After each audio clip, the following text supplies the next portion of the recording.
Tray to table, the worst prison meals ever served. Subscribe for more real crime stories. Like, share, and join the discussion below. This smell hit first. So sour it made even the guards gag. A tray slid through the metal slot of cell 214, its contents oozing with a grayish paste that looked like mashed potatoes left out for weeks. Something crawled in it. The inmate, a tall man named Marcus Slim Turner, stared down at the plate, his stomach growling louder than the cell block chatter. But when he lifted the spoon and the meat wobbled, a cockroach scurried out from underneath. A few seconds later, Marcus dropped the tray, the sound echoing through the prison like a gunshot. He wasn't the only one. Across D-Block, prisoners were throwing trays, yelling, gagging, some collapsing. Within minutes, chaos spread through the halls of Blackridge Correctional Facility. Guards shouted. Inmates pounded doors. One man was on the floor, shaking, foam at his mouth. And just like that, tray to table became the prison's most infamous phrase. But no one outside knew yet. It all started months before the outbreak. Back then, Blackridge was just another overcrowded state prison in southern Illinois. Food wasn't good, but it wasn't deadly. Breakfast was powdered eggs and cold toast. Lunch was mystery stew. Dinner was something they called beef crumbles. Still, inmates ate without complaint because hunger left no room for pride. Marcus, a former mechanic doing 7 years for grand theft auto, had learned to trade parts of his meal to survive. Half a biscuit for a favor, a juice carton for a smoke. It was the unspoken currency of prison life. Then came the budget cuts. The state quietly signed a new food contract with a private supplier, BrightServe Nutrition Systems. They promised nutritionally complete meals at half the cost. On paper, it sounded like progress. But inside the kitchen, things changed fast. The fresh ingredients disappeared, replaced by boxes of unmarked frozen meat, dented cans, and powdered substitutes with foreign labels. Kitchen workers, mostly inmates, began whispering about maggots found in rice sacks and meat that arrived already spoiled. Marcus first noticed the difference one morning when his oatmeal tasted metallic. He spat it out, earning a shove from a guard who told him, "Eat it or starve." Within days, men were getting sick, stomach cramps, vomiting, fever. The prison doctor called it a seasonal bug, but everyone knew it wasn't. The smell of rot grew stronger around the kitchen. Even the rats avoided it. Then, on a humid Thursday morning, the worst happened. Dozens of trays were rolled out for breakfast. Eggs, sausage, gravy. But the eggs had a green tint, and the sausage moved. As inmates took their first bites, a wave of screams erupted across the cafeteria. Marcus stood. The news of the tray scandal, as inmates called it, spread through Redwater Prison like wildfire. By morning, the whole cell block buzzed with anger.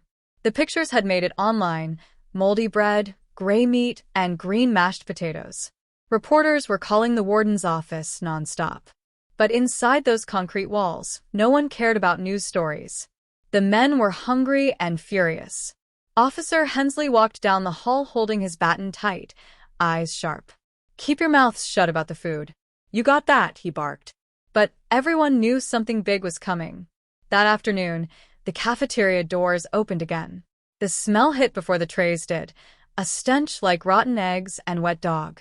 Trey, Darnell, and a few others sat down at their table, staring at the brownish slop that was supposed to be stew. Trey poked it with a spoon. The thing didn't even move. "Man, I'm not eating that," Darnell muttered. Trey leaned close. "They're doing this on purpose. You heard about the contracts." Darnell frowned. "What contracts?" Trey glanced around, lowering his voice. "My cousin works in the state office. Said the prison signed some private deal. Cheapest supplier wins. They've been buying expired food from warehouses. Stuff they couldn't sell in stores." Darnell looked down at his tray. "You serious?" Before Trey could answer, a loud crash came from the next table.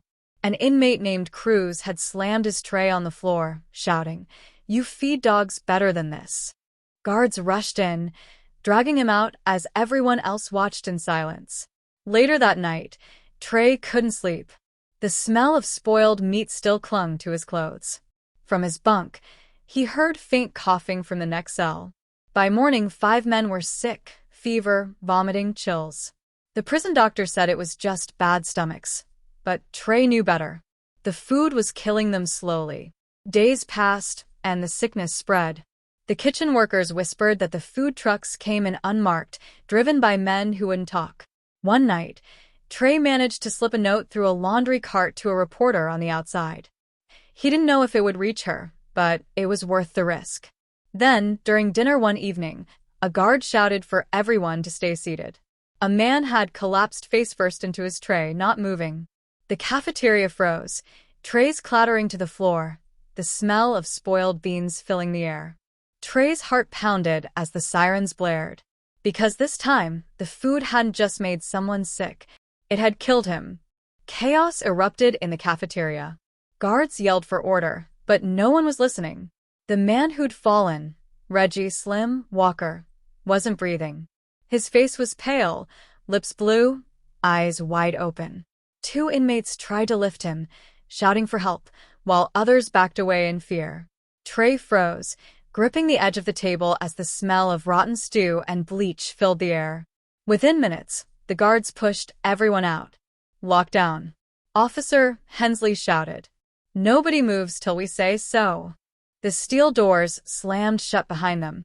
The echo rang down the hallway like a gunshot. Back in his cell, Trey sat on his bunk, shaking. Darnell whispered, "You think it was the food?" Trey stared at the floor. "Yeah, that meat was sour, man. We all smelled it." Slim didn't make it because they fed us poison. Later that night, Trey watched through the bars as medics rolled Slim's body down the hall under a white sheet. But what caught Trey's eye wasn't the body, it was the man walking behind it. A short, stocky guy in a brown suit carrying a clipboard. He wasn't prison staff. Trey whispered to Darnell, "That's one of the contractors. The food supplier." The next morning, the warden finally made an announcement. His voice boomed through the speakers. "The death in the cafeteria is under investigation. Meals will continue as normal." As normal. Those 2 words made everyone furious. Trey's stomach turned when the new lunch trays arrived. Same colorless mush, same sour smell. He didn't touch it. But some men, too hungry to wait, took a few bites. That afternoon, 2 more inmates collapsed. The screams echoed across the block. The guards rushed in again, dragging them out on stretchers. By evening, the prison was in full lockdown. No visitors, no calls. The outside world was being shut out. Trey realized the warden wasn't trying to solve anything. He was covering it up. Later that night, Trey and Darnell were woken by a faint metallic sound from the vent. A voice whispered through it, barely audible. "We're from C Block. We got proof. Pictures, invoices, the food shipments. They've been recycling expired meat from shelters. Meet us tomorrow, laundry room." Trey's heart raced. Someone inside had evidence. Real proof. But before he could answer, heavy footsteps echoed down the hall. Flashlights swept through the cells. Officers were doing surprise checks, and one of them stopped right in front of Trey's cell. The guard's light glared into his face. "You. Step out. Now." Trey looked at Darnell, his pulse thundering. Something told him this wasn't just a routine search. It was a setup.